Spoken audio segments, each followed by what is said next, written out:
Kita tadi waktu melintas dari arah ngendi Om? Dari arah Gubuk ke arah Kedung Jati, kita melihat tomprang papan nama yang menandakan di sini itu ada makam pahlawan. Nah, kita sekarang sudah berada di pintu gerbang Taman Makam Bakti Pahlawan. Nah, kita lihat dulu prasasti yang dibuat dengan rahmat Allah Subhanahu wa taala, pemugaran Taman Bakti Pahlawan Kecamatan Kedung Jati Kabupaten Dati Dua Grobogan diresmikan pada tanggal 17 bulan 8 1995 oleh ahli waris yaitu J. Jatmiko Citro Karyono, Kolonel Infanteri Purnawirawan dengan nomor dinas 289470.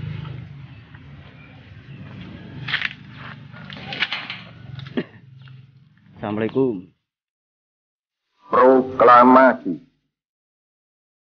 Kami, bangsa Indonesia, dengan ini menyatakan kemerdekaan Indonesia. Hal-hal yang mengenai pemindahan kekuasaan dan lain-lain diselenggarakan dengan cara saksama dan dalam tempo yang sesingkat-singkatnya. Jakarta, 17 Agustus 1945, atas nama bangsa Indonesia, Soekarno, Hatta. Menyerahnya Jepang pada bulan Agustus tahun 1945 menandai akhir Perang Dunia Kedua. Angkatan Laut Kekaisaran Jepang secara efektif sudah tidak ada sejak Agustus 1945. Sementara itu, invasi sekutu ke Jepang hanya tinggal waktu, walaupun keinginan untuk melawan hingga titik penghabisannya dinyatakan secara terbuka. Pemimpin Jepang dari Dewan Penasehat Militer Jepang secara pribadi memohon Uni Soviet untuk berperan sebagai mediator dalam perjanjian damai dengan syarat-syarat menguntungkan Jepang. Operasi Produk atau yang dikenal di Indonesia dengan nama agresi militer Belanda pertama adalah operasi militer Belanda di Jawa, Sumatera terhadap Republik Indonesia yang dilaksanakan dari tanggal 21 Juli 1947 sampai 5 Agustus 1947. Operasi Produk merupakan istilah yang dibuat oleh Letnan Gubernur Jenderal Johannes van Mook yang menegaskan bahwa hasil perundingan Linggarjati pada tanggal 25 Maret 1947 tidak berlaku lagi. Operasi militer ini merupakan bagian dari aksi polisionil yang diberlakukan Belanda dalam rangka mempertahankan panafsiran Belanda atas perundingan Linggarjati. Dari sudut pandang Republik Indonesia, operasi ini dianggap merupakan pelanggaran dari hasil perundingan Linggarjati. Kekalahan dari Jepang dalam Perang Asia Timur Raya menyebabkan Belanda harus meninggalkan Indonesia pada tahun 1942. Setelah itu, Indonesia dijajah oleh Jepang hingga pada tanggal 17 Agustus 1945. Indonesia menyatakan kemerdekaannya. Pada tanggal 23 Agustus 1945, pasukan Sekutu dan Nica mendarat di Sabang, Aceh. Mereka tiba di Jakarta pada tanggal 15 September 1945.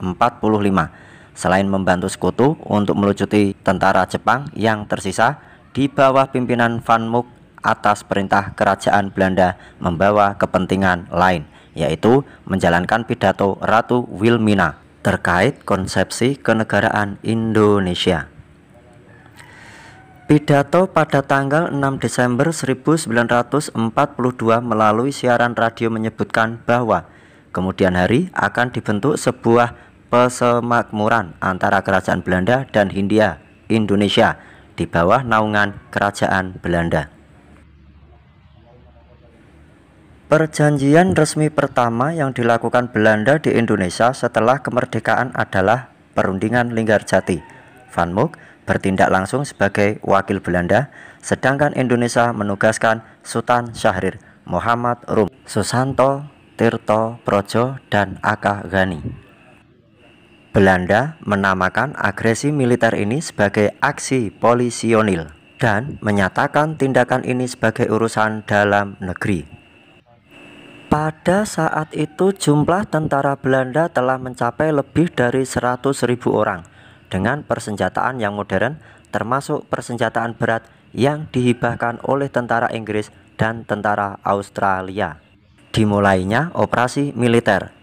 Konferensi pers pada malam 20 Juli di istana, di mana Gubernur Jenderal Ilham Arp mengumumkan pada wartawan tentang dimulainya aksi polisionil Belanda pertama. Serangan di beberapa daerah seperti di Jawa Timur bahkan telah dilancarkan tentara Belanda sejak tanggal 21 Juli malam.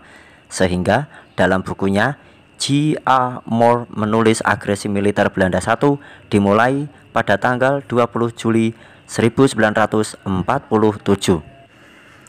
Belanda berhasil menerobos ke daerah-daerah yang dikuasai oleh Republik Indonesia di Sumatera, Jawa Barat dan Jawa Tengah dan Jawa Timur. Fokus serangan tentara Belanda di 3 tempat, yaitu Sumatera Timur, Jawa Tengah, dan Jawa Timur. Sedangkan di Sumatera Timur, sasaran mereka adalah daerah perkebunan tembakau. Di Jawa Tengah, mereka menguasai seluruh pantai utara. Dan di Jawa Timur, sasaran utamanya adalah wilayah yang terdapat perkebunan tebu dan pabrik-pabrik gula.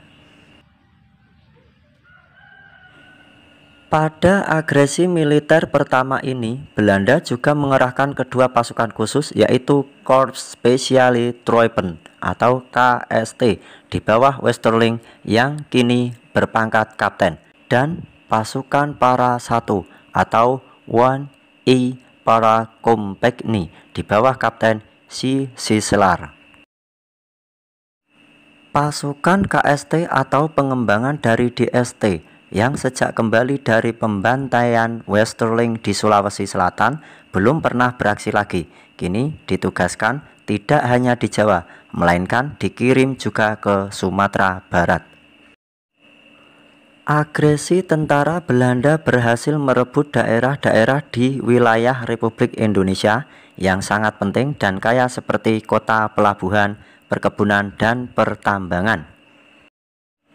Pada tanggal 29 Juli 1947, pesawat Dakota Republik Indonesia dengan simbol palang merah di badan pesawat yang membawa obat-obatan dari Singapura, sumbangan palang merah Malaya, ditembak jatuh oleh Belanda dan mengakibatkan tewasnya Komodor Muda Udara Mas Agustinus Adi Sucipto, Komodor Muda Udara Dr. Abdurrahman Saleh, dan Perwira Muda Udara I. Adi Sumarmo Wiryo Kusumo. Pertempuran heroik atau kisah perjuangan pengusir penjajah di Grobogan yang dilakukan oleh Kapten Rodiat. Beliau adalah orang asli Grobogan yang gigih dalam mengusir penjajah.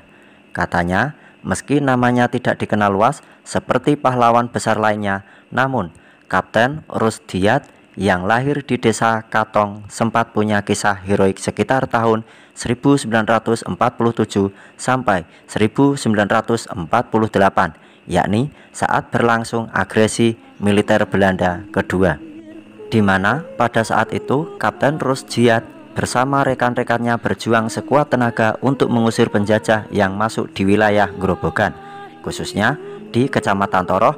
Dalam peristiwa itu, Kapten Rodiat yang lahir pada tahun 1917 akhirnya gugur dan kemudian dimakamkan di tanah kelahirannya di desa Katong, Kecamatan Toroh.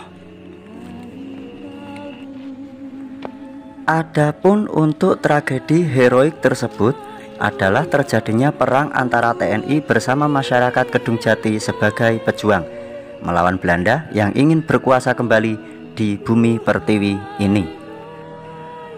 TNI dan para pejuang yang melakukan perlawanan sampai titik darah penghabisan TNI dan para pejuang juga melakukan perlawanan dengan melakukan pencegatan terhadap tentara Belanda yang berpatroli di Ambarawa menuju Gubuk. Para pejuang menjadikan desa Kenteng Sari sebagai markas dan jembatan Tuntang Branggah sebagai garis pertahanan depan.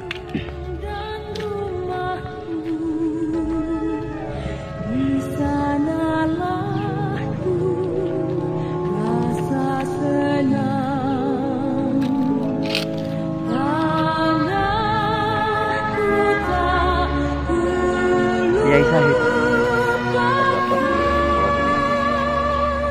Nah, kita bacakan ini adalah Kiai Sahid dari Moron Demak, gugur pada 17 bulan 8 1944. Masuk setelah kemerdekaan, berarti ini masuk agresi militer Belanda pertama, mau menginjak yang kedua. Karena agresi militer Belanda yang kedua itu tahun 1949. Nah, kita cari lagi. Ternyata di sini tuh kiai-kiai semua ya.